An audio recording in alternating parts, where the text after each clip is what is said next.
Hi, my name is Stephanie and I'm a massive fan of all things music, movies and pop culture, and today I wanted to talk about all of the movies that I watched in the month of November. So according to my list, this month I watched 19 movies in November. 6 of them I had never seen before and 3 of them I saw in the cinema. And if you've been following along with this journey, in the last few months I've accidentally watched 13 movies each month. So the fact that I got it to 19 despite being really busy as well is a really good effort on my part. I think I'm pretty proud of myself for that. So the first movie that I watched this month was Desperately Seeking Susan from 1985, which is a film that stars Madonna and Rosanna Arquette. I've seen this movie before and it used to be really hard to find. I only got the DVD recently and yeah, it was time to rewatch it because it is stunning to look at. It's full of 80s vibes, obviously. The outfits and the music and everything about it is so fun and fantastic. The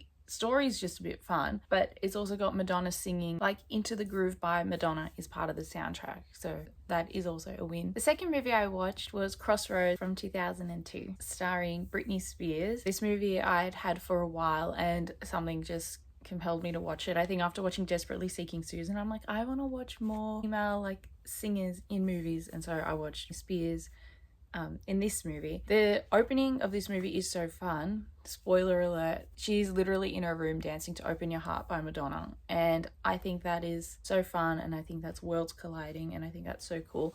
And this movie is fun. It's got that 2000s fun, but it's also pretty dark in bits of it, which I like because some of the stuff is pretty bad, but I like the balance of having characters that are in interesting places in their lives and in interesting situations. The third thing I watched on my list is very random, but it's The Magic Flute from 1994. It's this short movie and I used to watch it on tape when I was a kid, but I found it on YouTube. It's pretty much just an animated adaptation of Mozart's opera The Magic Flute, and so you get to hear the best music, and the animation is really cool and colorful, and yeah, it's from the 90s, so you can't really go wrong. The fourth movie that I watched this month was Springsteen Deliver Me From Nowhere, which I saw in the cinema. It is the new Bruce Springsteen biopic. I'm a big fan of Bruce Springsteen, so I was intrigued by this, and I was intrigued to see this part of Springsteen's life explored. I think Jeremy Allen White was really good as Bruce, and I loved getting to hear these songs that are very important. And I also think it was a different sort of biopic in that sometimes these biopics are kind of bombastic and they need to recreate certain scenes and stuff, which this movie does, but I think that there's a lot of quiet moments in this, and so the pacing is pretty relaxed in that it's because it's contained within this certain time period. It doesn't need to jump from, it doesn't need to explore 30 years of someone's career. Fifth movie that I watched this month was The Piano Teacher from 2001. This was a movie that's been on my list for a long time, and I just was it's time to watch it, and so I did. And this movie is definitely not for everyone. I thought that the performances in it were amazing, and I thought that it was pretty confronting. There's a lot in it that, a lot of people probably aren't comfortable with seeing and all of that. And I think that's where it's interesting to see movies pushing the boundaries. This is also French cinema, which I feel goes further than mainstream Hollywood cinema. So every now and again, I think it's good to branch out and explore things that are a bit more interesting in that way. Number 6 was Frankenstein, the brand new movie, Guillermo del Toro, which I was very excited to watch. I was very happy with this casting. I'm a fan of all of these actors and everyone was amazing in it. I thought that it was really stunning. I didn't see it in the cinema. I saw it on Netflix, and I kind of wish I had seen it in the cinema because I feel it would have looked amazing in that way. I'm very intrigued by the life of Mary Shelley, and I've seen different interpretations of Frankenstein over the years, but this one I think was a very straightforward one. It didn't have, that kitschy or campy element that, sometimes interpretations have, because it's kind of a baseline story, if that makes sense, that you know, a lot of people have adapted in different ways, like comedically or in really dark ways or all of that. There's just like a whole heap of like Frankenstein subgenre that explore the creature in different ways, and sometimes it's really fun, and sometimes, yeah, like I say, it can be really dark and whatever, but this one I feel like was a straight up adaptation, which I think was cool. I'm currently reading the book, which I haven't read before, and yeah, I'm enjoying that as well. Number 7 was another movie that I saw in the cinema, and that was Bugonia. That is the latest Yorgos Lanthimos movie starring Emma Stone and Jesse Plemons, and this movie I didn't know what to expect. I knew like vaguely what to expect because I've seen like Poor Things and The Killing of the Sacred Deer, and I think a couple more, The Lobster. So I know that we're gonna go into interesting places when we watch these sorts of films, and I just thought that it was really interesting. It kept me on my toes. I was stressed out for majority of this movie. I thought Emma Stone was amazing and Jesse Plemons as well. With both of them, it kind of goes without saying. And yeah, this movie stressed me out. It was really interesting and it was really cool. And yeah, it was a time in the cinema, which I enjoy. Number 8 is Robots from 2005, which is a movie I've seen over and over and over again. But after I watched Begonia, I came home and I was just like in the mood to watch Robots. I don't know why. But the cast list for this movie is fantastic as well. Like Ewan McGregor's there and Robin Williams and Mel Brooks, and it's just kind of stacked with, you know, all these great actors and comedians and stuff, and it's always fun to watch. And you know, there's a James Brown needle drop in it. Like, how fun. Number 9 is School of Rock from 2003. Again, this is a movie that I've seen over and over and over since it first came out. It's a staple in my life. It's part of my favorite movies of all time list. It's a movie that I have watched 1,000,001 times, and I'll watch it 1,000,001 more. I think that it is actually perfect. I think that it's like the perfect blend of like when you have perfect writing and songs and needle drops and Jack Black and the characters and just all of it. It just works perfectly every time that you can't get sick of it. It's just a classic. And even if it's like on TV, like you have to like lock in and just like finish it from wherever it's up to. And yeah, I watched it at 1 o'clock in the morning one night, as you do, and again, I laughed my way through it and enjoyed it, and it gets better every time. Number 10 was Mamma Mia. This is again a movie I've seen a lot. I just enjoy it. It's just very simple. I've seen the stage show and I enjoy it, and I love ABBA.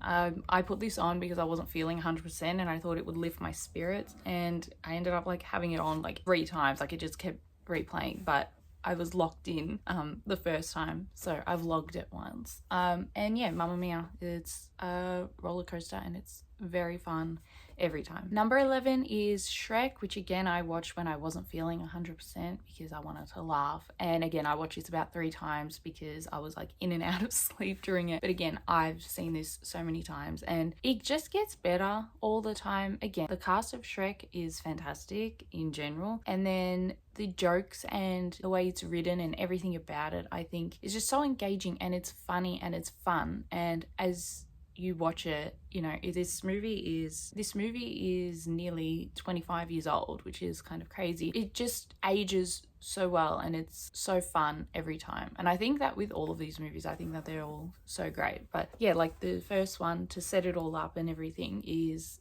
fantastic time. Now I have the Cinderella sequels. So this is for number 12 and 13. The first one is Cinderella 2 Dreams Come True from 2002, and then the third one is Cinderella 3 A Twist in Time from 2007. And I've honestly seen these movies more than the original Cinderella. I've seen the original Cinderella like a couple times, but these ones I've seen so many times because I grew up with them, and I remember renting them like on tape, like, and having movie nights and stuff when I was like really little. I really enjoy these movies. Second movie is like short stories within the Cinderella universe, which is fun. And then the third one is like this kind of time travel disaster movie, which is really fun. And I think when it comes to Disney sequels, these two are actually really good. So they're very easy to rewatch and to enjoy. Number 14 is The Princess Diaries 2 Royal Engagement, which again is one of my favorite movies of all time. I think it's just so stunning.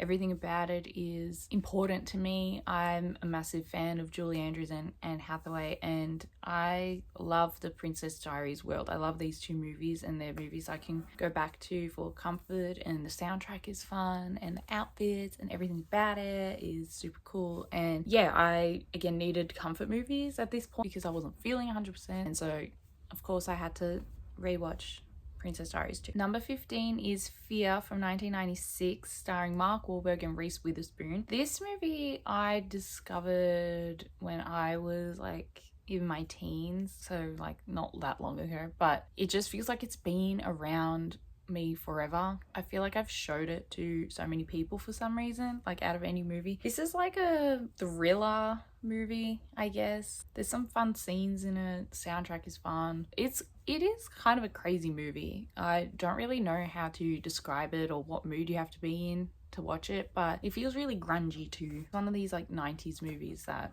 I don't know, I just enjoy, and then happen to rewatch. I hadn't seen it in a few years, and it's kind of more crazy now than the first however many times I've seen it before. Number 16 was a rewatch, and that was Wicked, which I have seen now a few times. This was my first time watching it out of the cinema. I think I saw it like, I'm gonna say 3 or 4 or 5 times last year when it came out. I love Wicked the musical, and I really enjoy this movie, and I bought this back in Feb the day it came out, and then I was like, I need to rewatch it because I was going to see Wicked for good the following day, and I'm like, I just need to watch it. And I just cried through this. I'm a very nostalgic person at heart, and so I just associate this movie now with a whole heap of things that some things have to do with the movie, and then some things have nothing to do with the movie, so that's always fun when you're sitting and crying watching a movie. But I love the performances. I love the songs in this movie, obviously. I'm kind of like having a moment when it comes to Wicked where I'm like, it's kind of crazy that we have the Wicked movies now, because now both of them are out. But the fact that there's like, these exist, and for like so long it was always like, where's a Wicked movie? Where's a Wicked movie? And now we have the Wicked movies. Is kind of nuts to think about. And yeah, this one I think is amazing, and it's so much fun. And yeah, it was preparation for me to see Wicked for good. Number 17 was another rewatch, and this movie is great every time. It's Four Weddings and a Funeral from 1994. The writing in this movie is fantastic, and every time I watch it, I think it's like a masterclass, I reckon, in creating character. The characters in this movie all